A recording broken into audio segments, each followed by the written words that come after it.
Om Sahana Bhavatu Sahano Bhunaktu Sahaviryam Karavavahai Tejasvinavadhitamastu ma vidvishavahai. Om Shanti Shanti.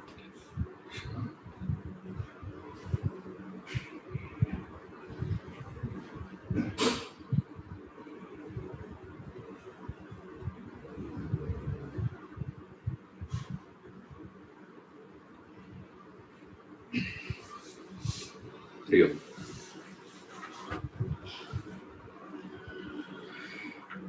There are two quick questions that we have.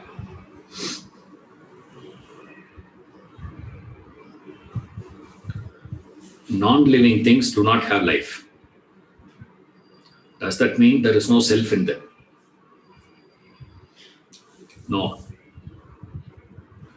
The self is all-pervading.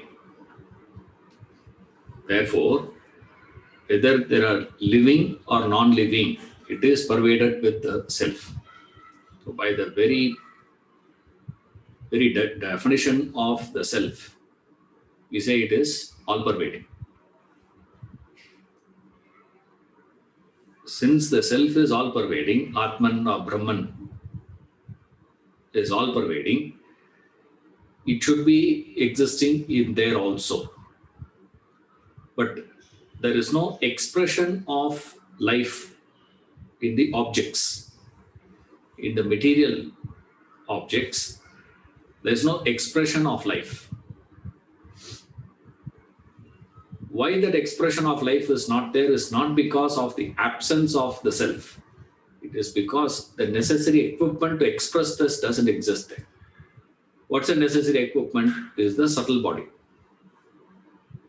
We will see that today. Okay, so then you can understand that it will be easier. So as far as the self is concerned, it is all-pervading. Because it is all-pervading, it has to be there. But then why I am not able to see it? Because the necessary, exactly like the sunlight strikes all over. But wherever there is a reflecting medium, there is a reflected sun. Isn't it? Even though the sunlight is everywhere, but you don't see the reflection of the sun everywhere. Why you are not seeing it? Because the medium, the reflecting medium is not there. That's the reason why this confusion comes. Then there's another question. It is, what is the purpose of creation of other beings apart from human? First of all, there is no purpose for creation of human itself. It's a fat ego of humanity to believe as though the whole creation was created only for you and me.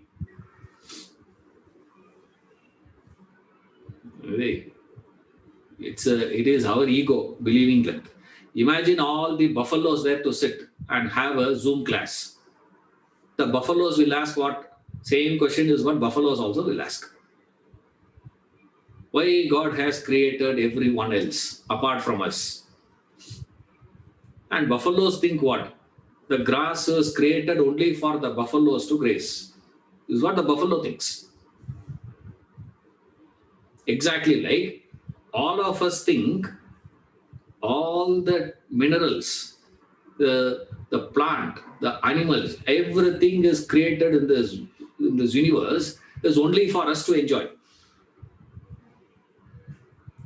Now imagine someone who had to do that. When I say this ego, you think you can understand how arrogant, how egoistic the thought is. Unless you are such a bigger fellow than the creator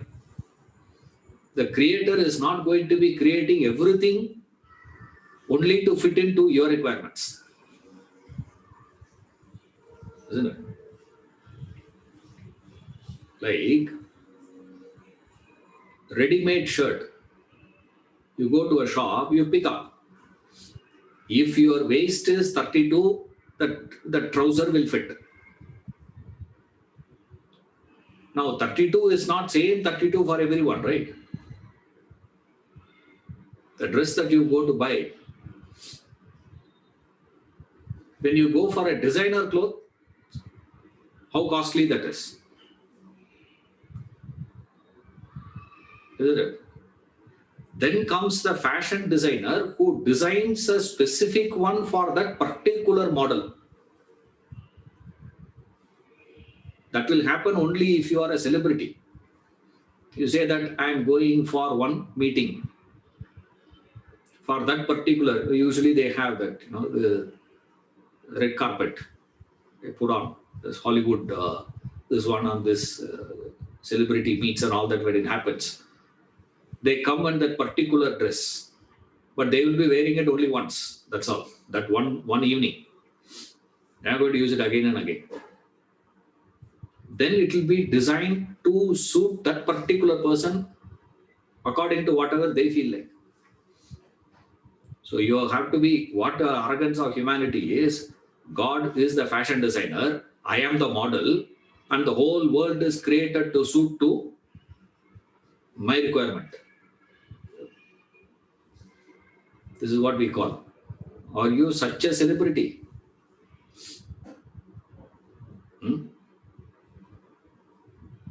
There is no meaning for human creation itself. Don't expect a meaning for creation. If you expect a meaning for creation, you will go crazy. You'll go mad in life. Don't try that. That is why in Vedanta we say this creation is what? Is a sport, a leela. That's what Kamban says.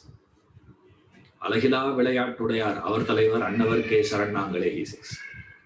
Alahila vilayat, he says. Vilayat means sport. Alahila means there is no end.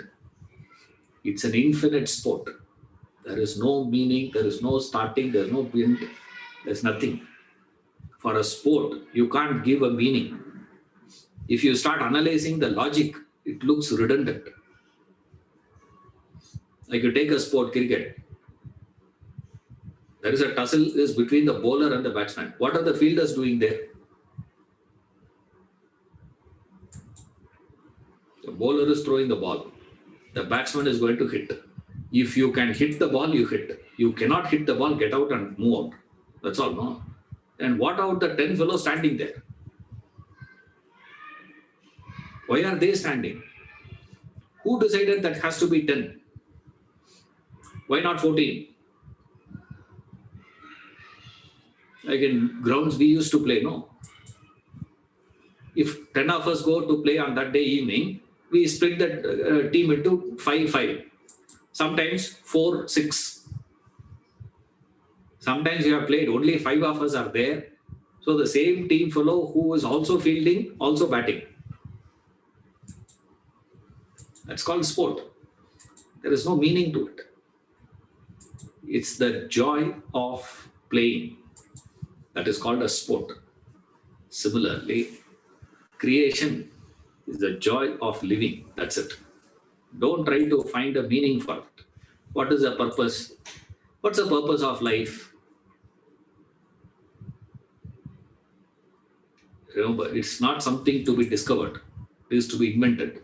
You got to invent a purpose. You have to create it for yourself.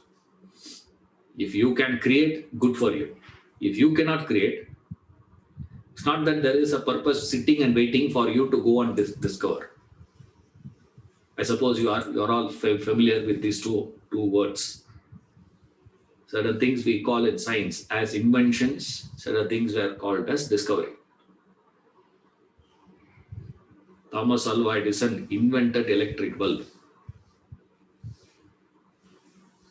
Even though there is a lot of controversies in that, I'm saying, generally we all say that. Thomas Alva Edison invented electric bulb. Correct. Newton discovered the law of gravity. Newton did not invent the law of gravity. What's the difference? Columbus discovered America. Means what? It's not created. Even before that Columbus identified America, the land was there. It's not that he created it. It's not done by him. Same way, what is the meaning? The meaning for things needs to be invented by each one of us. You have to create a purpose. You have to make a mission for yourself. You got to build it on your own. And now don't come here and ask, what is the meaning with which God created the entire universe? That is, go and ask him. I don't know. If I get a chance to meet him, I will ask him. Right? What is the purpose of creation? You got to ask the creator, not me. Because definitely I did not create. I don't know if anyone else have created, let them answer it. I have not created. What is the meaning of creation of other creatures? First of all, creation of yours, we don't know the meaning. Then worry about other creations. There's no meaning. It's a sport. It's a leela. That's what we call it, as a leela. Say, what is it? The whole life is a sport. Leela. Sport means what? The joy of playing it. That's about it. We don't care about what's going to be the outcome of it. You like kids play, not like this professional play. Don't think when I say sports, you take it as immediately, professional play. Now, professional playing is a business. You see, I'm not talking about, I'm saying sport means kids playing. You see the kids playing outside. Now, of course, Corona, nobody's outside. Right? Okay. We see them playing. There is no meaning. They will say 101 things. Nothing is there. So small kids, they'll have kitchen. They'll prepare meal and supply. From what is it? Same sand only they'll put everywhere. For everything is sand only. I'll take a little sand and say, this is parupu. And now then what? First I have to put some payasam. No, where is payasam? Where is sweet? Oh my God, bring that sweet. And this girl will go and bring one small one. What is the same sand? They'll put that also. And say, this is payasam. And then what? Then what do you have to give? Vada also has to be kept. Where is vada? Then that also same sand. All round is only sand. And then she will say this much. Now wash your hands. Before eating, you should wash your hands. So you wash your hands and come and say, don't start. Do prayer. Or to eat sand. Same sand. And the best part is, why they call it a sport is not this. The most interesting part of the sport is, the child will be playing with such intense, so involved, like suddenly for no reason it will destroy the whole thing and walk out. You see, they'll be doing it. Some of these kids, you would have seen. They'll draw. They'll start drawing. When the drawing is about to come to a particular shape, suddenly they'll throw the pencil. They don't throw the paper, and suddenly they back off. It's over. You can't understand why complete it, no, and then go. This is what adult will sit and say. The child says, what? I lost my interest. That's it. I'll come back later. There is no reason for it to have started the game. There is no reason for it to be closing the game also. It's not a 50 overs play, 20 overs play, 5 days play, and then go. No meaning at all. Same way, when you see life, does it mean there is no meaning at all in this? No. Even within that sport, there is a rules, right? Even within that, there is an order, no? Cricket means there has to be two teams with 11 players. there has to be 3 sticks. And then you keep a base, and then 6 balls per over, 50 overs. These are the rules. Within that, there are rules. Within that, there is a rule. But still, the starting or ending, why is it? What is it? There's no meaning at all, in fact. So you got to go for the meaning. Why that's created, other creatures was created. Don't come to this arrogant thought. The humanity has come to this arrogance as though the whole universe is created for us to enjoy. You know, the universe is not for you to enjoy, please. Does it mean that you should not enjoy? No, you are allowed to enjoy. Full freedom is given for us to enjoy. But at the same time, this is not created for your enjoyment. Then for what it is created, sir, we just shrunk the shoulder and say, we don't know. And our arrogance, our ego will not accept that I don't know. Therefore, what do? We start ascribing very many things. Now, each one will give according to their, fancy. That's about it. I will say, obviously, God created man only first. Obvious. So simple it is. Creation.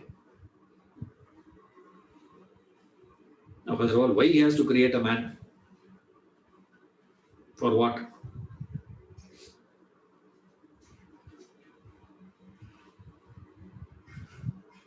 Find out the reason for creating this. Then Vedanta goes one step further. It says, on what basis you come to conclusion there is a creation? The whole question hinges on the assumption that there is a creation. That will be too much to start with. So we say, first assume there is a creation. Then little maturity you get, how much maturity you can manage is you can take it as a sport. Don't take it as there is a making.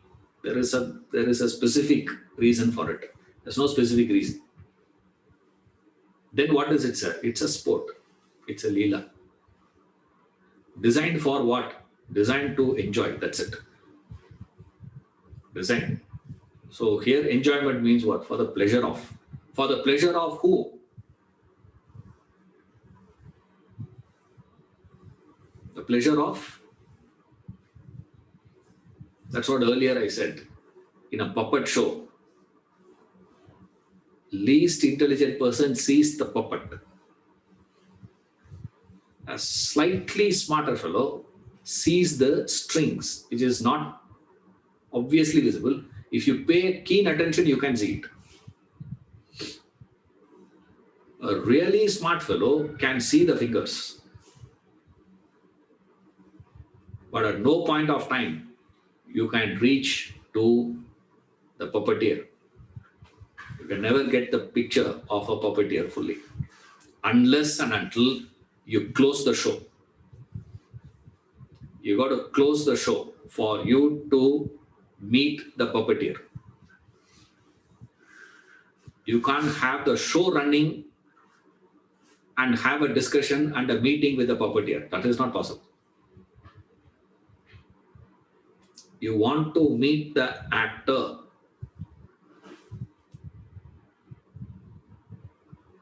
You have to close the drama. After the drama is over, you can meet the actor. Till then, you can meet only the character. That's it. Whatever the character he is playing on the stage. You can laugh, you can do all that. I remember Chennai, we used to go for this Yashishekar dramas. We'd be laughing for about, 1.5 hours drama. 1.5 hours of laughter. We come outside and on the way back in the cycle, we will be, coming back in the cycle. Doubles when we come. We'll try to remember for what we have been laughing for 1.5 hours. It's nothing there. It's that It's the timing. That joke, that thing works only at that point. You come outside and say it has no meaning. You say, for this are we laughing? We used to look at ourselves as idiots. But then next drama comes, we go. Next drama comes, we go. Many a times we have been to the same drama, knowing fully well this is the joke, but still you used to go and laugh and come back. You can meet. But if you want to meet the actor, you can meet Hamlet. But if you want to see Laurence Olivier, Hamlet drama should get over. After that, only you can meet Laurence Olivier. So if you want to meet the puppeteer, close the show. Remove the puppets, remove the string, shut down the things. Then you will get an access to, then there is a possibility to meet the puppeteer. Now here we see in stages. Like that, every question that you get in your mind, you should know how to reason. That's the advantage of the study here. You can analyze it. Now, at this level, what is it? At this level, what is it? This level, what is it? Then comes the fourth one. The fourth level is where you actually meet the puppeteer. You can't meet the puppeteer. So three things we can do. One is puppet. Next one is the strings. Next, you can go up to the fingers. Now, same thing you apply into this quick question. Creation. Various creations are there. Then we say what? There must be a creator. So first thing is what? Enjoy the show first. Understand it is a show. Don't think anything more than that. Enjoy the show. Then what? Probe a little and say, what is it, sir? What is the meaning behind it? There's no meaning. It's a sport. Then you go one step beyond that also and challenge the very idea of this. So that's how Vedanta will progress. So when you get a question, go step by step. At different stages, the reasoning, the analysis would be different. Your thinking would change. Then don't mix up those levels. What is the answer that we give at this level is designed for that level students only. Then to a different layer of students, different answer will be given. But that is given only for them. Don't take that to this. Like a baby of 1.5-year-old child comes and asks, why you didn't take me to your wedding? A 2-year child comes and asks, where was I? How did I come inside your tummy? Now the child will be thinking, how did I enter? The child genuinely thinks they swallow you. You swallow the child. That's what the child thinks. Now you don't go and tell the child, how did I enter into this, chromosomes, X, Y, DNA, all that lecture you don't start. You see, you understand that. Same way. Different layers, different levels, you analyze those quick questions. But it's a very, normal question everybody asks. The natural one to get. Anyone who starts thinking would get these questions. You should get those questions. If you're not getting any question, means you're not thinking at all. You should get more you study, more questions should come up. That's the meaning of studying. Otherwise, you're not studying. More questions comes and more reasoning will be done based on that. Okay. Now coming to the text. Now the topic that we have to do is this Pancha Koshas.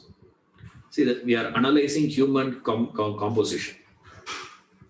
The first one we saw is spirit, matter. Then matter divided into three: body, mind, intellect. And then we divided further, little more detail we saw is body has two aspects: organs of perception, organs of action. Mind, intellect has two aspects: gross intellect, subtle intellect. And then we introduce one more concept, that is, between the spirit and the equipments, there is a thing called vasanas. So self, vasanas, then body, mind, intellect, then the divisions. So with all this, we said, okay, this is one way of studying human personality. Then there is another way of studying human personality. Same thing, it's nothing new there. It's not that nothing new is going to come up, but suddenly you will be introduced to one more idea. Like first introduction, there is no, gross intellect, subtle intellect and all that. First is just body, intellect. Body has two organs of perception, organs of action, and then what's that? Receipt of a stimuli, reaction, response. Job done. Then introduces vasana. Then gross intellect, subtle intellect introduced. And now he is introducing one more, which comes from a different style of analysis, which is little more, orthodox way, orthodox style of Vedantic. This one is where we have this Pancha Kosha analysis. Taittiriya Upanishad and Vidyaranya is doing this exhaustively.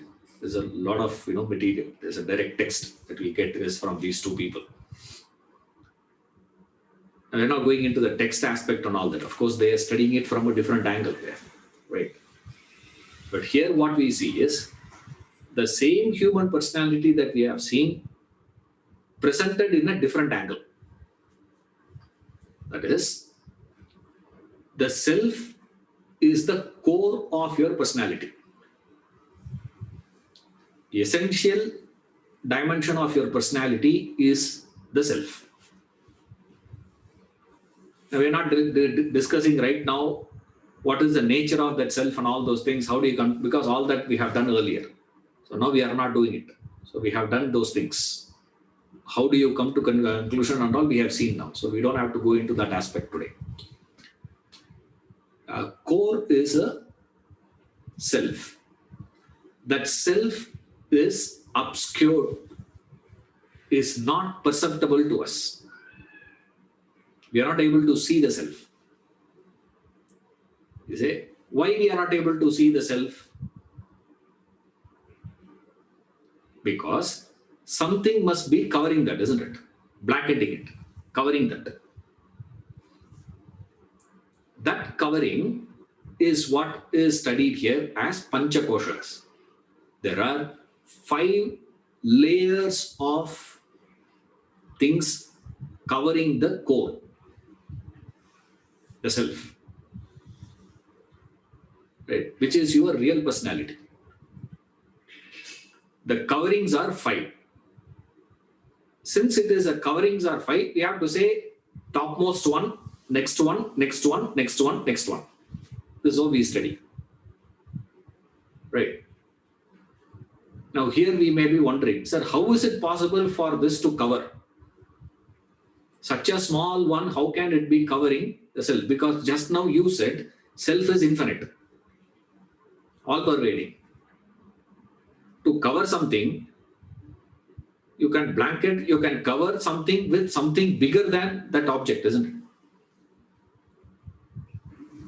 You want to pack and send your TV off, you need a packet of size of what? The carton box should be bigger than the TV. Only then it can cover the TV and you can parcel it and send it across. Now we say that self is covered and you say self is infinite. How can it be covered? Is it possible, sir? This is where I said you need to define that from which level you are speaking. Are you speaking from the puppet level or you are talking from the puppeteer angle? Right? Don't mix up. Now we are discussing that from where it's already. Then we still ask the question, is it possible that to be covered? Yes, it is possible. How? What is the size of the sun compared to earth? What is the size? You can easily arrange about 10,000 earths inside the sun. Still there will be enough space.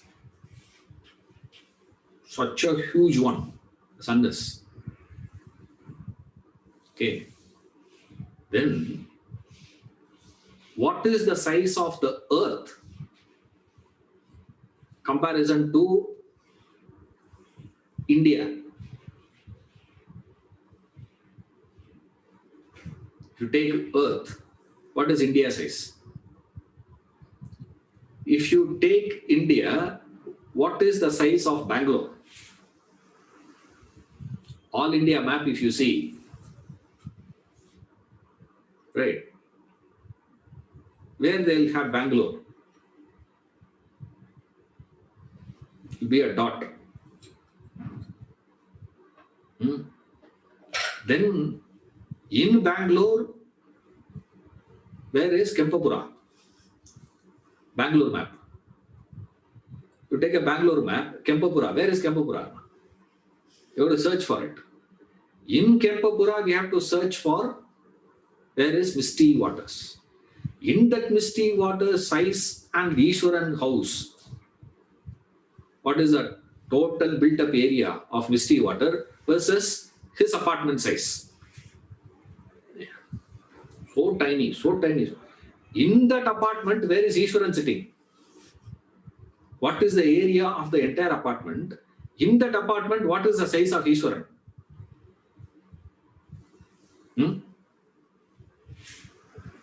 Total occupation of my size will be, if I am sitting, will be how much? This is a one.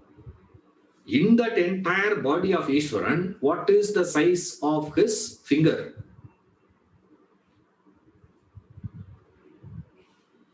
Just small one. The whole body. With this finger, I can cover the entire sun. All that I have to do is what? Place it close to my eyes. That's it. I'll cover the whole sun. And then I keep claiming what? See, I have blanketed the sun. I have covered the sun. It is like that. The self being covered by this Koshas is like that. It cannot cover place. But still, it appears to have been covered to us as on date. From where we stand, from our sthiti, from our position, from our angle, it looks as though it has covered.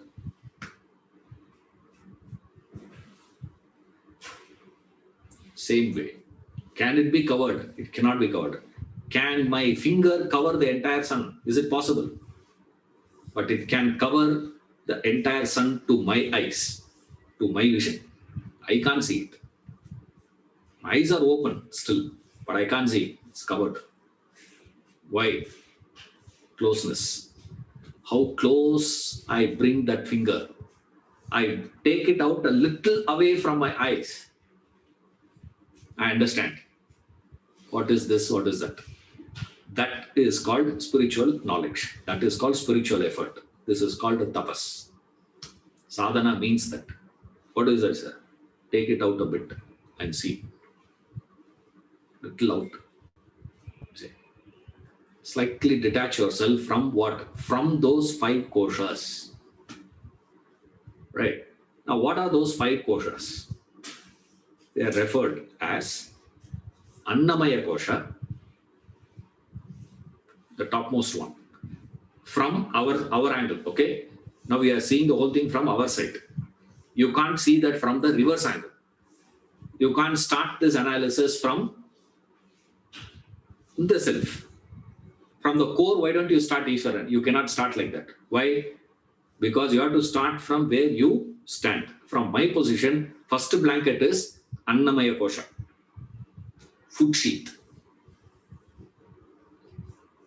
2 is Pranamaya Kosha. Second one, second layer. Then Manomaya Kosha, Vijnanamaya Kosha, Anandamaya Kosha. So there are 5 koshas: Annamaya Kosha, Pranamaya Kosha, Manomaya Kosha, Vijnanamaya Kosha, Anandamaya Kosha.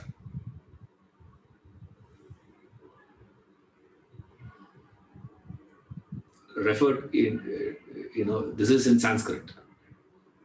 If you translate in English, food sheath, Annamaya Kosha is food sheath. What is this food sheath? Food sheath is your physical body. Why your physical body is called as food sheath? It's produced from food, maintained by food, reduces to food. Therefore, it is called Annamaya Kosha. That's all. Very simple. There's nothing, huge there and all that. What is your body? Your body is nothing but all that you have consumed so far, isn't it?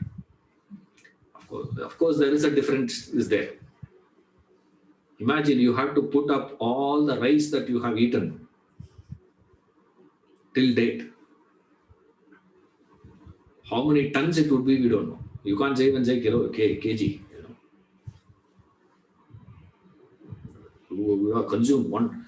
But your body is not 1 ton size, no?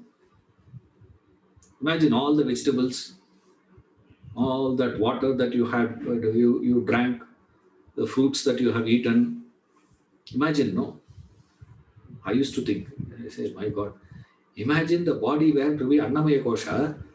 If a fellow would have lived for 70 years, let's say, I don't want to give my age. 70, playing safe. All these years, all the milk, coffee, then you have water, then you have fruits, vegetables, rice, millets, this one, that, whatever you have eaten. All the cheese, paneer. Oh my God, imagine. All that you add together and put in one place. That is called body. But size will not be the same. Imagine if that weight you have to carry. Finished.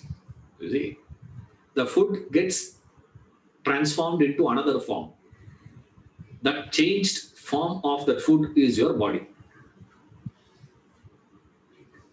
That is why it is referred as Annamaya Kosha. It is, Maya means full of. It's full, filled with. Filled with Anna means rice. In a very strict definition of Anna is rice. What you have eaten. Don't say, what about wheat? What about ragi? Don't ask. It means what is referred to there is all that you eat. And this body itself is a product of what? Product of what was eaten earlier. Because only a body can produce a body. Right? Human body produces human body. Animal body produces animal body. I'm talking about physical body. Okay. Sometimes humans also are like animals only. I'm not talking about that. I'm saying the body. Human body produces a human body. How does this human body got the power to produce that human body is through the food that it has consumed. Therefore, we say the body is a creation of the food that is consumed by parents. The food that is consumed by my father and my mother is my body. Same way, whatever food that I have consumed becomes the next one.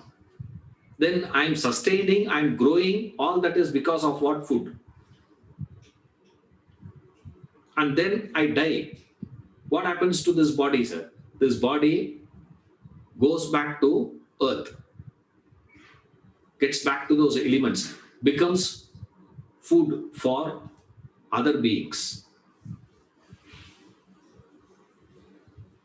You see? So each one have their own way. So the whole body is what Annamaya Kosha is referring to, is not Anna, is refer to your body. Okay. Then comes the second layer. Now, when we say the second layer, third layer, fourth layer, what you need to understand is the second layer is subtler than the first layer. Don't take it as it is smaller. Many people think because you are saying this, don't take it like that, please. Don't, even though the example given is a blanket packaging, don't take it as, like they have, the Chinese, they have the dolls, one inside that, one inside, one inside, one inside. The one inside will be smaller than the one outside. Right? That is not what is referred here. What is referred here is the second one is subtler than the first one. Subtler means it is more finer, more powerful. The subtle controls the gross. The second layer controls the first layer. Okay. So don't take it the other way around. Don't say the reverse. Reverse will not happen. It is the subtle that controls the gross. Gross cannot control the subtle. This is the fundamental law of life. You can't change it. Don't try to change that, please. Now, here we say the grossest aspect of the human personality layer, the grossest layer, which is the topmost layer. Why that's a topmost layer? Because we are standing in that position today. Therefore, that comes first for us. That's all. Right? Therefore, it is first we encounter. If you subtleize your personality, then something else will become first for you. This will not be first for you. This will not exist for you. Okay. So it depends on where we stand. So we are talking to the child who is seeing the puppet show. So first thing the child will see is only the puppets. The child is not going to see anything else. Right. Then the child keeps on looking at the puppet show and starts probing and says, is it operating like this? No. There is something there, that string. Depending on the string, the whole thing is happening. Therefore, what? Similarly, first thing all of us see in our life is the body.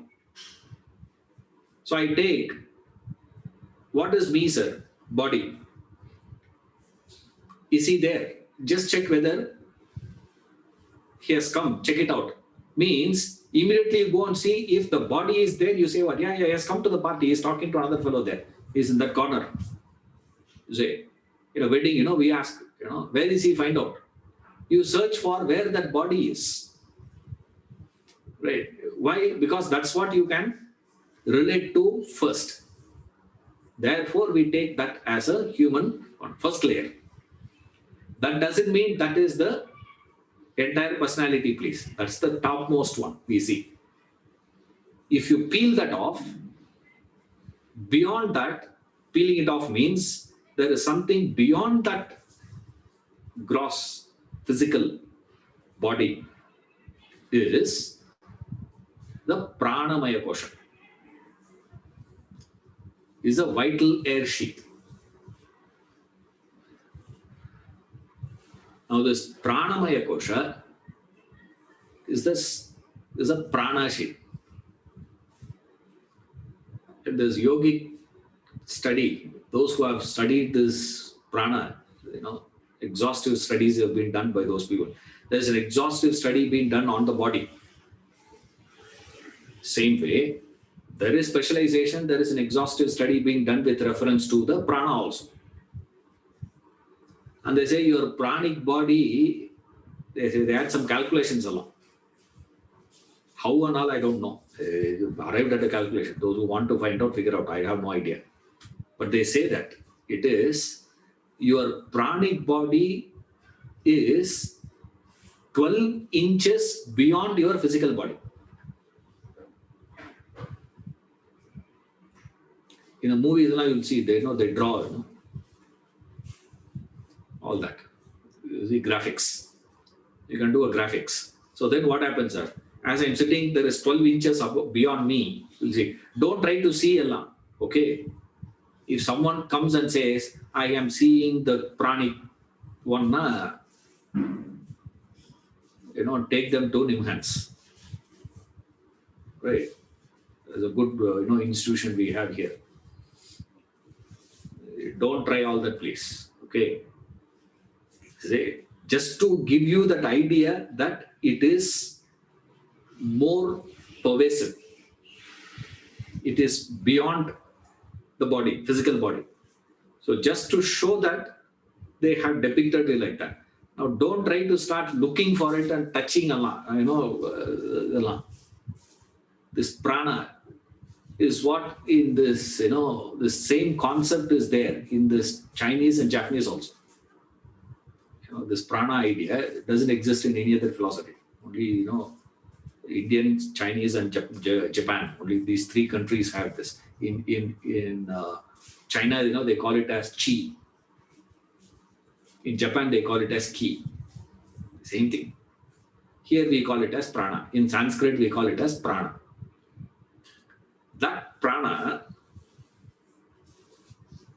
is taken as vital air. That prana, don't take it as breathing, please. But it is connected to breathing. Why that is connected to breathing was, prana is different. This breathing that you are doing is vayu. You are working with reference to the vayus. So don't take it as pranayama when you are doing, you are working on this pranas and all that, please. It's not that. But still, when you are doing it, we call it as prana only. This is also called as prana. So since it's the same word being used, we mix up, we get confused. Now, why that same word is used is because prana means the physiological functions or the energies, the physiological capacity in the physical. That's called prana. So it's that energy field. It's to do with the power. Like there is an engine, that engine has a horsepower, right? That horsepower in that engine is called prana. But don't try to dissect the engine to find out where is that horsepower. If you dismantle the engine, you will get only aluminum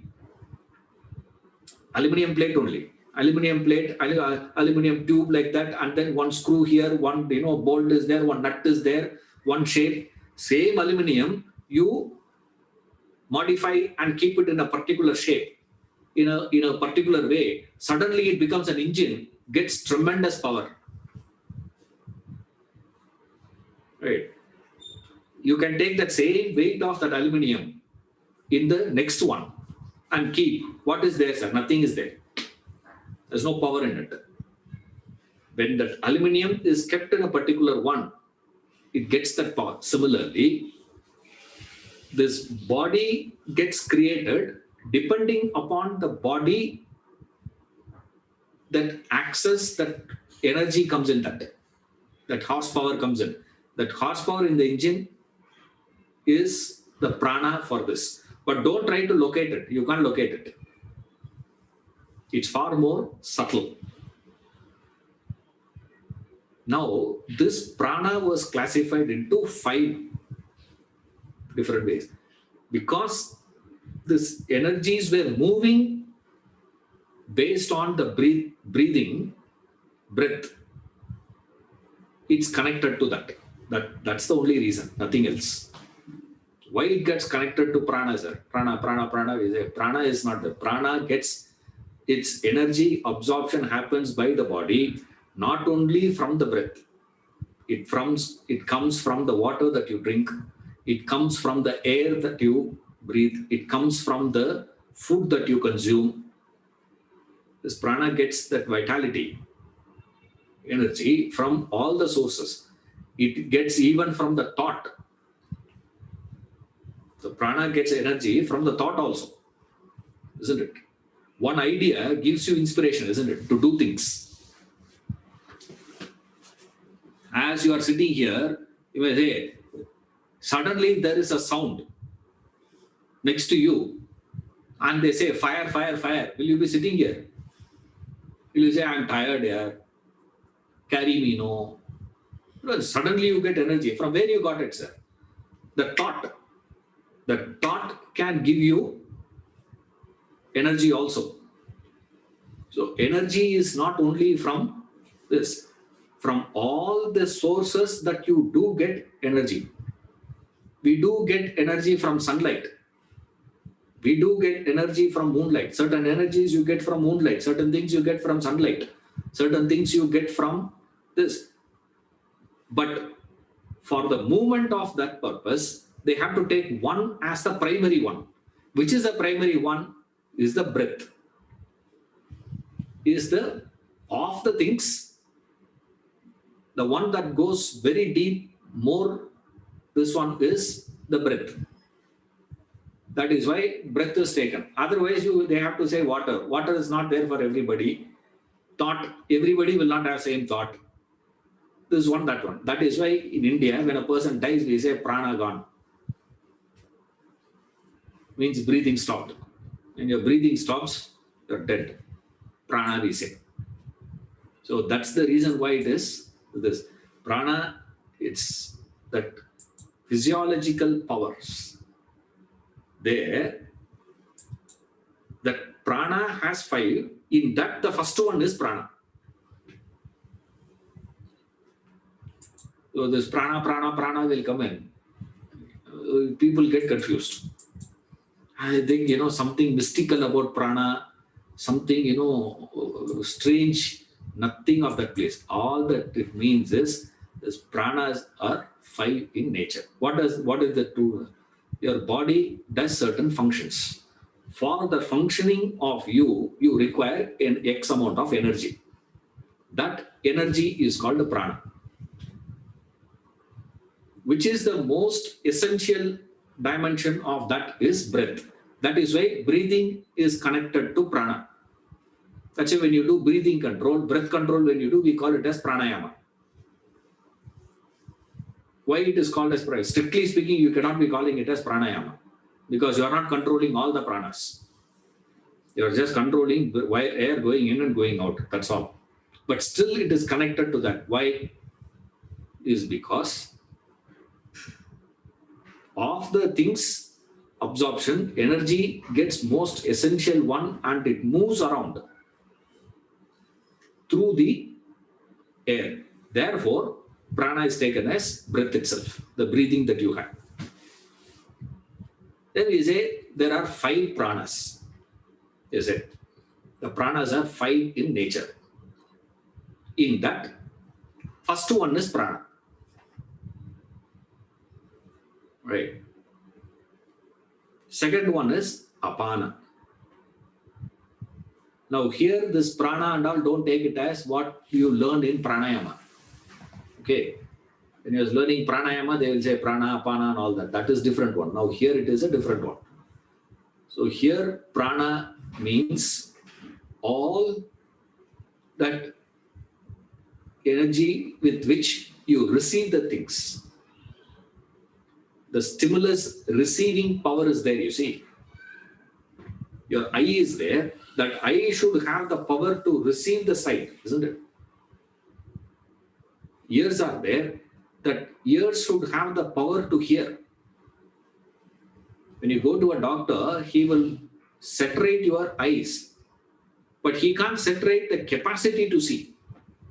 That he is not going to give. Once this is set, assumption is, actually many times you go to doctors, they say, no, everything is fine in your body. But that fellow say, I'm experiencing pain. Tell me no. From where? Why I'm feeling that pain?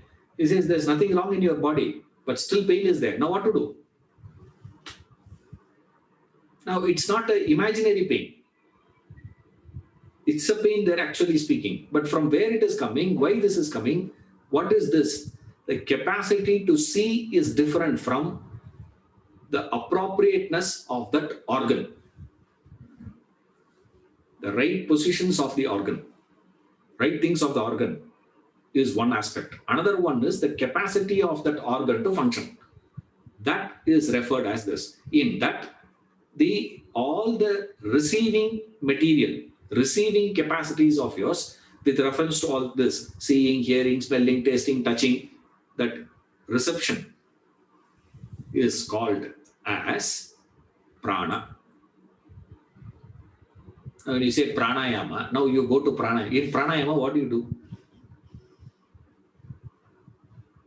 What do you do for your hearing? What do you do for your smelling? What do you do for touching? That is why we say we are studying Vedanta. We are not studying yoga. There's a difference.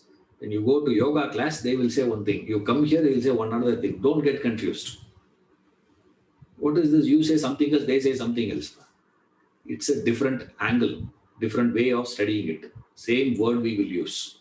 Don't get involved with the words. Your body, that body has various functions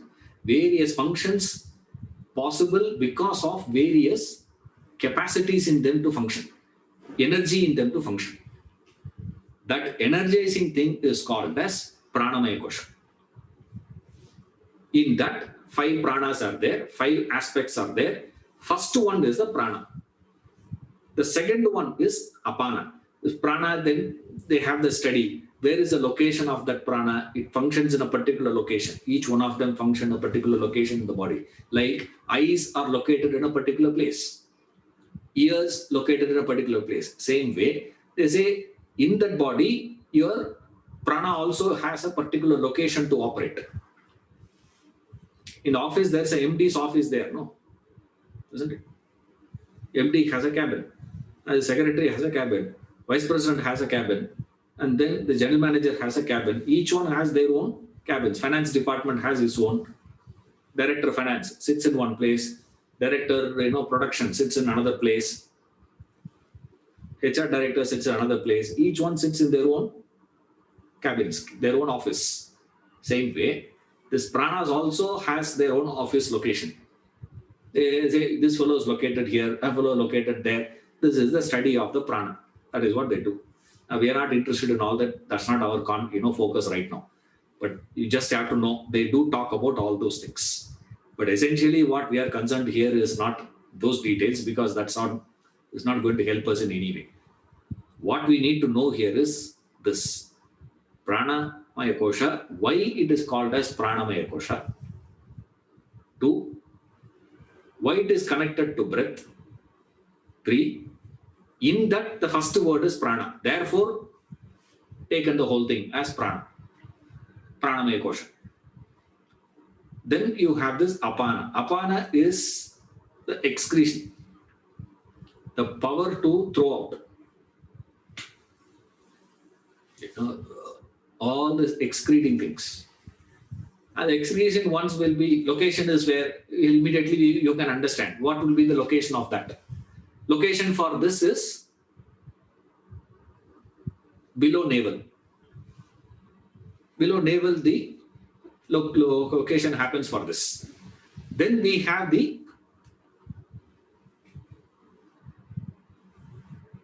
third one.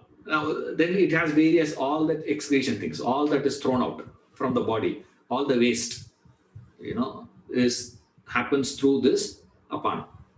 Then the third one is a saman and vayu. All this is vayu, you have to add. Prana vayu, you add. Then it will become little easier for you. And of course, there are people who say there are 10 vayus. The prana is of 10 types. And there are people who add 2 more. And the best part is, that extra 2 is given only for women, it seems. Men don't have that extra 2 vayus. Only women have that extra 2 vayus given to those people, because it is design of that engine is different. Right? That is a BMW engine. This is Maruti 800 engine. That's all. Design is different. No. So the whole thing will be different. That's all. Like that. That's all different analysis they do. But here, essentially, we understand only this much in Vedanta. The third one we have here is the samana. Now, prana has received it. Whatever has been received needs to be digested, no? Right. That capacity to digest happens. Now you know the location, where it would be located.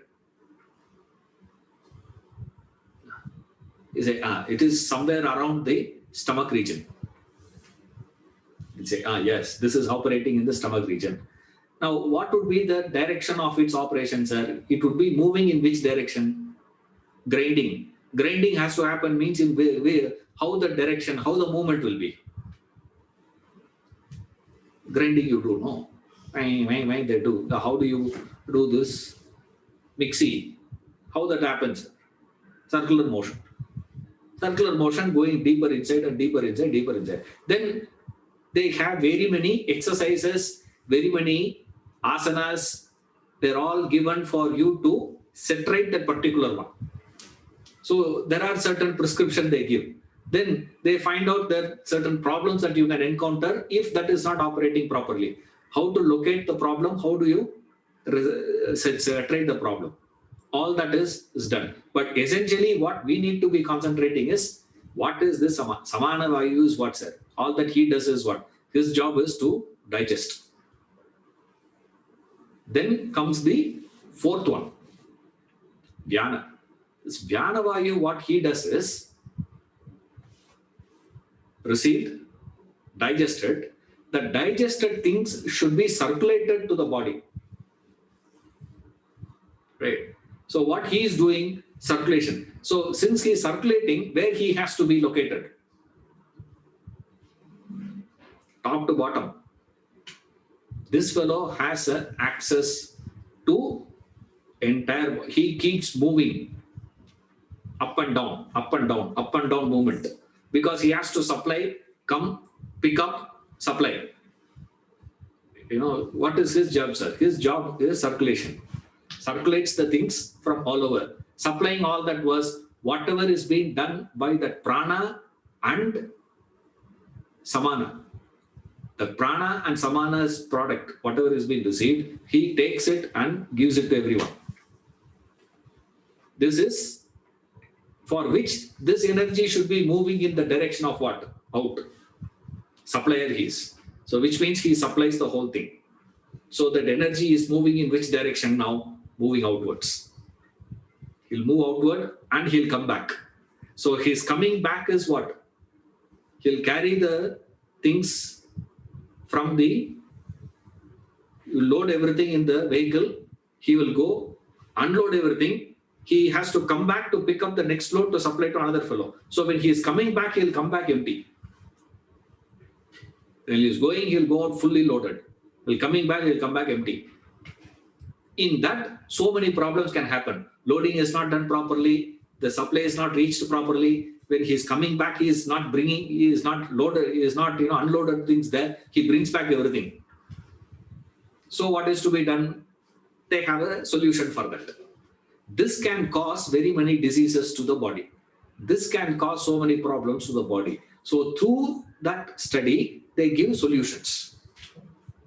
This is the study of, this is the fourth one. This Vyana. Then you have the fifth prana called udhana. This udhana is operating upward towards the thought. Movement for him is going up from where he starts from the neck to the head. This position for him is there. He moves there. So what happens to that person when that udhana is what, sir? If that is energy is functioning properly, then your ability to receive the thoughts and absorb a thought, absorb an idea, think properly, clarity in thinking, all that can happen appropriately if your udhana is functioning properly. So his things are this. Now what is interesting is, as we age,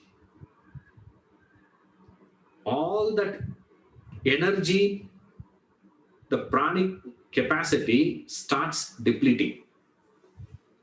It goes down. As you keep using the car, it loses its power. No, same way. Over a period of time, it will wear and tear happen. Same way, the absorption capacity and the receiving capacity, all that you can clearly see. That's why after 70, the fellow says, why? You can't hear. So what you have to do? Keep your hand also next to that, so that you can hear better. Then he has to, he can't see. He can't, digest. Earlier and all, I used to have that, sir. Now I can't digest all that, so don't give me. Digestion problem comes, circulation problem comes, blood circulation is not happening properly, he says. This circulation is not happening properly, he says. Excretion is not happening properly, they say. Same way, even a thought absorption is not possible. You can't absorb a thought. A new idea being given to you, you can't accept. I'm not saying in agreement. I'm saying you can't even receive it and keep it, absorb it to your system. Yes, it is. Classic example he gives is this: fashion. Old people cannot change their style of dressing. New fashion comes. Old people will not take it up immediately. I've seen people coming even today with the suspenders. It used to be a huge thing those days. Suspender. And they think that style. This means you are old. That's all. There's a lot of things have changed, in the fashion. Same way, your ability to memorize, learn a new language. That is why they say, if you want to keep yourself young, what you should do? Learn a new language. Why? It challenges your udhana. You are triggering the udhana to keep it as much as possible alive. Now, udhana alone is not enough. You have to maintain all the pranas. Now comes the essential point to remember. This body of prana, or the pranamaya kosha, is subtler than annamaya kosha. That means pranamaya kosha controls the annamaya kosha. Any disturbance that happens at that prana disturbs the body, automatic. Right? Whereas any disturbance at the body doesn't mean prana gets disturbed. Remember that. Why? Because prana is subtler than the body. The law of life is subtle controls the gross. And prana is subtler than the body. Therefore, prana controls the body. Same way, up to this point, nobody will have any proper problem. Suddenly, when they say the next one, then the problem will start. The next one step is manomaya kosha. The manomaya kosha is subtler than the pranamaya kosha and annamaya kosha. Therefore, Annamaya Kosha or Pranamaya Kosha cannot control the Manomaya Kosha. It is Manomaya Kosha controls the prana, controls the body, Annamaya Kosha. Okay. Then comes subtler than that. Subtler than the Manomaya Kosha is Vijnanamaya Kosha, intellectual seat. That controls the Manomaya Kosha, Pranamaya Kosha, Annamaya Kosha. Converse will not happen. Perfection you achieve at the level of Manomaya Kosha, changes that has happened at the level of Manomaya Kosha, alterations that happens at Manomaya will automatically get transferred to the prana, to the body, Annamaya. Whereas it will not be able to have an automatic transference at the level of Vijnanamaya Kosha. Right? Like we saw, Annamaya Kosha changes cannot be changing the prana. Why? Because prana is subtler than Annamaya Kosha. Then Manomaya Kosha is subtler than Pranamaya Kosha. Therefore, comes the catch here. 90% of people who are going to be viewing this will not agree with me. Will say, you don't know, therefore you're talking, they will say. Any amount of pranayama you do, you cannot control your mind. Period. You can keep doing pranayama because pranayama will set right the pranas in you. The vayus in you, the physiological functions capacity will get better. In effect, automatically it will influence, alter the Annamaya Kosha, body. Whereas it will not be able to go backwards towards the mind and say, I will change it. It will get changed. It will not happen. But everyone is doing it. Why, sir? Because I do pranayama, my stress will go off. I do pranayama, depression goes off. I do this, I do that. I don't know what to say. You know, people will not agree. I don't care.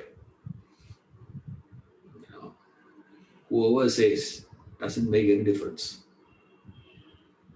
Your friends, truth ought not to be weighed by numbers, says Ramatirtha.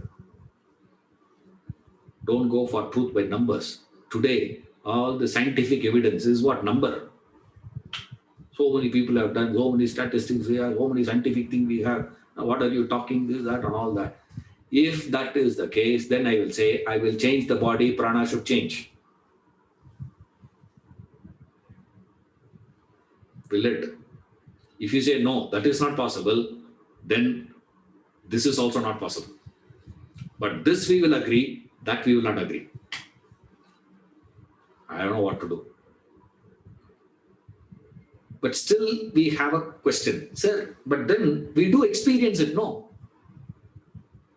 See, Ishwaran, have you done pranayama? Yes, of course I have done pranayama. Isn't it something happens there? Yes, of course something happens there. But then what? How do you account it?